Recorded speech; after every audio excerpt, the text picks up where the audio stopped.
নিজের বাড়িতে যেভাবে লিপস্টিক পরি ভার্সেস বান্ধবীর বাড়িতে যেভাবে লিপস্টিক পরি। বাড়িতে বসে থেকে থেকে ভালোই লাগছে না, যাই একটু পিয়ালিদের বাড়ি থেকে ঘুরে আসি। এত ঠান্ডা পড়েছে, মুখটা কেমন শুকিয়ে শুকিয়ে গেছে।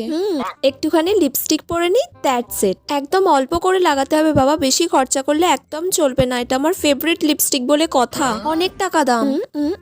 ব্যাস ঠিক আছে, এবার আমি যাই। কিরে পিয়ালি, কি করছিস? এই তো বল।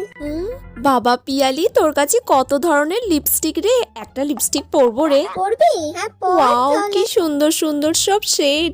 এই রেড হট কালারটা আজকে আমি পরবো। ওকে পর। একটু বেশি বেশি করে ডাবিয়ে ডাবিয়ে পরে নিতে হবে, যাতে না এখন আমাকে আরো 2-3 দিন পরতে হয়। কালারটা যে এত সুন্দর কি বলবো, আর আমাকে তো দেখতে খুব সুন্দর লাগছে। ওয়াও, কি সুন্দর লাগছে রে। এই রকম লিপস্টিক তো আমার কাছে একটাও নেই, এটা কি ছেড়ে নেবো? পিয়ালি এখন নেই, এই তালে ঝেড়েই নেই। ঠিক আছে রে, আসছি পিয়ালি। হ্যাঁ